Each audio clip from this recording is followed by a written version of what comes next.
कितनी ठंड हो रही है ना, मेरे तो हाथ पैर कप आ रहे हैं। वैसे ठंड में शादी करने का एक फायदा तो है, हम लोग अच्छे से अपनी सुहागरात कर पाएंगे। पता है, मैंने तो वाइन की बोतल भी ले ली है। पहले हम वाइन पीकर रोमांटिक गाने पर डांस करेंगे, फिर अपनी सुहागरात एंजॉय करेंगे। हाँ हाँ, क्यों नहीं, जैसा तुम कहो। मधु, मैं तुम्हें कैसे बताऊं कि तुम्हारा ये सुहाग रात का सपना सिर्फ सपना ही बनकर रहने वाला है। वरुण और अर्जुन दोनों भाइयों की मधु और शालिनी नाम की लड़कियों से एक ही मंडप में शादी होती है। शादी की रस्में खत्म होने के बाद दोनों देवरानी जेठानी अपने ससुराल आ जाती हैं। प्रेरणा, मेरी तो कपकपी छूट रही है, जल्दी से मुझे मेरे कमरे में ले चलो। शालिनी मधु की नंद प्रेरणा उन दोनों को एक ही कमरे में लेकर जाती है। ये तो शालिनी का कमरा है ना, तो तुम मुझे यहाँ क्यों लेकर आई हो? मेरा कमरा कहाँ है?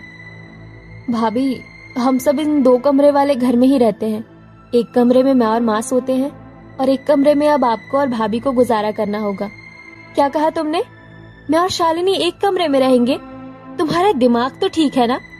तुम कोई मजाक तो नहीं कर रही हो? भाभी, इसमें मजाक की क्या बात है? आप लोगों ने देखा नहीं, हमारे पूरे घर में एक कमरा और एक हॉल है, इसलिए आप दोनों को इस कमरे में गुजारा करना होगा। अपनी नंद प्रेरणा की बात सुनकर मधु और शालिनी को काफी ज्यादा हैरानी होती है, लेकिन वो दोनों देवरानी जेठानी चाहकर भी कुछ नहीं कह सकती थी। दोनों कमरे में चली जाती है और बेड पर जाकर बैठ जाती है। थोड़ी देर में उन दोनों के पति भी कमरे में आ जाते हैं और दरवाजा बंद कर देते हैं, जिसे देखकर अरे अरे, ये आपने दरवाजा क्यों बंद कर दिया?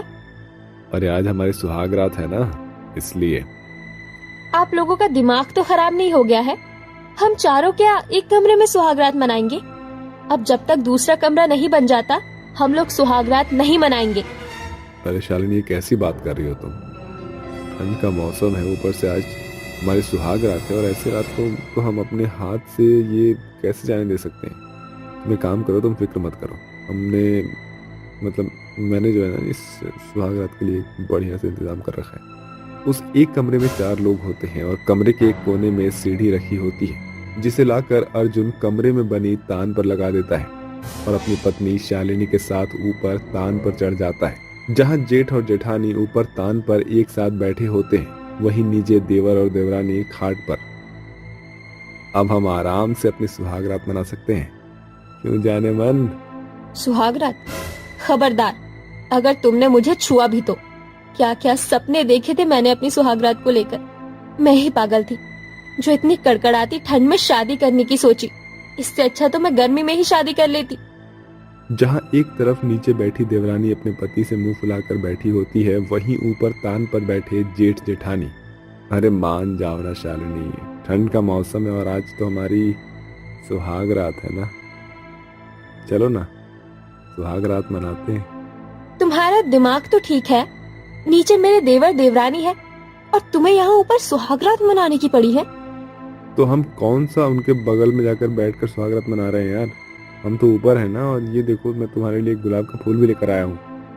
गुलाब का फूल देखते ही शालिनी के चेहरे पर जो गुस्सा था वो अब हंसी में बदल जाता है और अब तान पर बैठे जेठ जेठानी एक दूसरे के करीब आ जाते हैं। लेकिन जैसे ही सुहाग रात मनाना स्टार्ट करते हैं, तभी तान पर होने की वजह से शालिनी का बैलेंस बिगड़ जाता है और वो सीधा तान से नीचे सो रहे अपने देवर देवरानी पर आकर गिरती है। आह, मेरी कमर, मर गई रे मैया। अरे उठो मेरे ऊपर से। क्या मुझे दबाकर मारने का इरादा है क्या? उठो। शालिनी अपने कमर पकड़ते हुए उठती है। आपका दिमाग तो ठीक है। अरे मुझे दबाकर मारने का इरादा था क्या, जो मुझ पर गिर गई? खुद का वजन देखा है? अरे मुझे कोई शौक नहीं है तुम पर गिरने का। किसने कहा था बिल्कुल तान के नीचे सोने के लिए? इतना बड़ा कमरा है, कहीं और नहीं सो सकती थी? वैसे ही हमारी सुहागरात खराब हो चुकी है, अब तुम्हें मेरा मूड खराब करने की कोई जरूरत नहीं है। अरे बस भी करिए आप लोग, कितना लड़ते रहेंगे? सुहाग रात तो आज मनेगी ही, किसी भी हालत में। इतना कहकर वरुण मधु का हाथ पकड़ता है और खटिया के नीचे जाकर लेट जाता है और वहीं अर्जुन शालिनी का हाथ पकड़ता है और अब वो लोग तान के ऊपर चले जाते हैं। जहां जेठ जेठानी ऊपर तान पर अपनी सुहाग रात मनाते हैं, तो वहीं देवर देवरानी नीचे। ऐसे ही रात गुजरती है और अगला दिन शुरू हो जाता है। भले ही दोनों देवरानी जेठानी ने अपनी सुहाग रात मना ली हो, लेकिन जो उन्होंने अपनी सुहाग रात के लिए अपने सपने देखे थे, वो उनके पूरे नहीं होते हैं, जिसके चलते उन दोनों का मूड काफी ज्यादा खराब होता है। अरे माँ, ये भाभी को क्या हुआ? दोनों का मुंह फूला हुआ है। लगता है इन दोनों में लड़ाई हुई है। अरे बेटा, लड़ाई किस बात की? कल इन दोनों की सुहागरात थी और इन दोनों को हमने एक ही कमरा दे दिया, इसलिए दोनों का गुस्सा होना जायज है। लेकिन बेटा तू ही बता, अब जब तक तेरे पिताजी की पेंशन नहीं आ जाती तब तक हम लोग अलग कमरा कैसे बनवा सकते हैं? इन दोनों को भी तो समझना चाहिए। अरे माँ, आपको पता है, जब कल रात में पानी लेने के लिए उठी थी तो उनके कमरे से लड़ने की आवाज आ रही थी।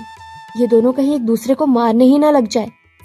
एक कमरे में रहने की वजह से दोनों देवरानी जेठानी अपने अपने पतियों के साथ समय नहीं बिता पाती थी, जिसका उन्हें काफी ज्यादा दुख होता है। ऐसे ही एक दिन, अरे छोड़ो मुझे, छोड़ो, काम करने दो। बोलो मत, ये कमरा मेरे साथ साथ जेठ जेठानी जी का भी है। अगर वो लोग यहाँ आ गए तो क्या सोचेंगे हमारे बारे में?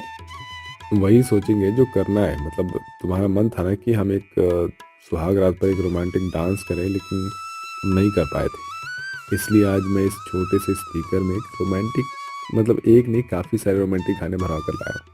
तो अब मतलब हम लोग आराम से एक दूसरे के साथ डांस कर सकते हैं। वरुण मधु का हाथ पकड़ता है और अब दोनों एक दूसरे के साथ डांस करने लगते हैं कि तभी अचानक से कमरे में शालिनी आ जाती है। अरे ये तुम क्या कर रही हो? भूलो मत, माँ जी कहीं बाहर नहीं गई है, आंगन में ही बैठी है।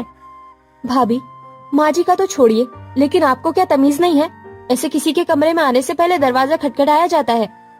क्या कहा तुमने? किसी के कमरे में? भूलो मत, तुम्हारे साथ साथ ये कमरा मेरा भी है। अब हटो यहाँ से, मुझे सोने दो। शालिनी खाट पर जाकर सो जाती है, जिसे देखकर मधु को काफी गुस्सा आता है, लेकिन वो कुछ भी नहीं कर सकती थी। ऐसे ही एक दिन घर में किसी को ना पाकर शालिनी और अर्जुन कमरे का दरवाजा बंद करके एक दूसरे के साथ प्यार भरा वक्त गुजार रहे होते हैं कि तभी अचानक से मधु आती है और जोर जोर से दरवाजा खटखटाने लगती है। अरे खोलो, दरवाजा खोलो। क्यों बंद किया है? मुझे अंदर से सामान लेना है, खोलो। मधु के बार बार दरवाजा खटखटाने पर शालिनी गुस्से से दरवाजा खोलती है। अरे चैन नहीं है क्या तुम्हें? दिख नहीं रहा हम दोनों अंदर थे, फिर भी दरवाजा खटखटा रही हो? और क्या सामान है इस कमरे में? और क्या सामान है इस कमरे में ऐसा जो लेना इतना जरूरी था? अरे ये मेरा कमरा है, अब इस कमरे का दरवाजा मैं बंद करूं या खुला रखूं, तुम्हें इससे क्या? भूलो मत, उस दिन तुम्हें कहा था कि ये कमरा हम दोनों का है, तो तुम्हारी हिम्मत कैसे हुई हमारे कमरे का दरवाजा बंद करने की? अब हटो मेरे रास्ते से। दोनों देवरानी जेठानी में फिर से बहस छिड़ जाती है। रोज रोज अपनी दोनों बहुओं को इस तरह से लड़ते हुए देखकर जानकी इतना ज्यादा परेशान हो जाती है कि वो जल्दी से जल्दी पेंशन के पैसे निकलवा कर घर आती है। शादी को 1 महीना भी नहीं हुआ है तुम दोनों को, लेकिन पूरे घर को सर पर उठा रखा है। वरुण, अर्जुन, ये लो ये पेंशन के पैसे। जितनी जल्दी हो सके इससे अपने अपने लिए अलग अलग कमरा बनवा लो और मुझे इस लड़ाई से छुटकारा दिलवाओ, वरना मैं तो सीधा संन्यास लेकर यहाँ से कहीं दूर चली जाऊंगी। फिर लड़ते रहना दोनों की दोनों। जब से आई हो नाक में दम करके रख दिया है।